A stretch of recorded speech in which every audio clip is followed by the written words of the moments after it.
Hi welcome to my mini vlog. ಇದು Wednesday vlog ಆಗಿರುತ್ತೆ. Wednesday ಬೆಳಗ್ಗೆನೇ ಎದ್ದು ಫ್ರೆಶ್ ಅಪ್ ಆಗಿ ಸ್ನಾನ ಎಲ್ಲ ಮುಗಿಸಿ ಸ್ವಲ್ಪ ಹೊರಗಡೆ ಕೆಲಸ ಇತ್ತು ಅಂತ ಹೋಗಿದ್ದೆ.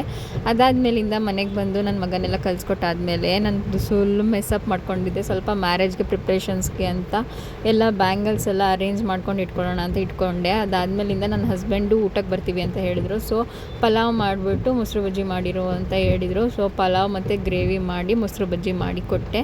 ಆಮೇಲೆ ಅವರು ಕೂಡ ಊಟ ಮುಗಿಸ್ಕೊಂಡು ಹೊರಟರು. ಆಮೇಲೆ ಮಧ್ಯಾಹ್ನ ಸ್ಕೂಲಿಂದ ಕರ್ಕೊಬರೋಕ್ಕೆ ಯಾರೂ ಇರಲಿಲ್ಲ. ಸೊ ಓಲಾ ಬುಕ್ ಮಾಡ್ಕೊಂಡು ನಾನೇ ಹೋಗ್ಬಿಟ್ಟು ಕರ್ಕೊಂಡು ಬಂದಾದಮೇಲೆ ಪಾಪಗೂ ಕೂಡ ಊಟ ಎಲ್ಲ ಮಾಡಿಸಿ ನಾವು ಸ್ವಲ್ಪ ಹೊತ್ತು ರೆಸ್ಟ್ ಮಾಡಿ ಅದಾದಮೇಲಿಂದ ಮನೆ ಕಡೆ ಬರ್ತಿದ್ದಂಗೆ ನನ್ನ ಹಸ್ಬೆಂಡ್ ಶಾಪಿಂಗ್ ಹೋಗೋಣ, ಸ್ವಲ್ಪ ಮ್ಯಾರೇಜ್ಗೆಲ್ಲ ಬಟ್ಟೆ ತೊಗೋಬೇಕು ಅಂತ ಅಂದ್ಬಿಟ್ಟು ಹೊರಗಡೆ ಕರ್ಕೊಂಡೋದ್ರು. ಮಳೆ ಬೇರೆ ಸಖತ್ ಬರ್ತಿತ್ತು. ಸರಿ ಅಂತ ಒಂದು ಕಡೆ ಹೋದ್ವಿ. ಅಲ್ಲಿ ಪ್ಯಾಟ್ರನ್ ಇಷ್ಟ ಆದರೆ ಕಲರ್ ಇಷ್ಟ ಆಗಲ್ಲ, ಆ ಥರ ಆಗ್ತಿತ್ತು. ಸರಿ ಒಂದೆರಡು ತೊಗೊಂಡ್ವಿ. ಅಲ್ಲಿ ಅಷ್ಟೊಂದು ಕಲೆಕ್ಷನ್ಸ್ ಇಲ್ಲ ಅಂತ ಅಂದ್ಬಿಟ್ಟು ಆಮೇಲೆ ಈಸಿ ಬಾಯ್ ಹತ್ರ ಬಂದ್ವಿ. ಅಲ್ಲಿ ಸ್ವಲ್ಪ ಕಲೆಕ್ಷನ್ಸ್ ಚೆನ್ನಾಗಿತ್ತು, ಕಲರು ಪ್ಯಾಟ್ರನ್ ಸೈಜ್ ಎಲ್ಲ ಕರೆಕ್ಟಾಗಿ ಸಿಕ್ತು. ಸರಿ ಅಂತ ಅಲ್ಲೇ ಜಾಸ್ತಿ ತೊಗೊಂಡು ಮನೆ ಕಡೆ ಹೊರಟಿದ್ದಾಯಿತು. ಈ ವ್ಲಾಗ್ ಇಷ್ಟ ಲೈಕ್ ಮಾಡಿ, ಹಾಗೆ ಫಾಲೋ ಮಾಡ್ಕೊಳ್ಳಿ ಮರಿಬೇಡಿ.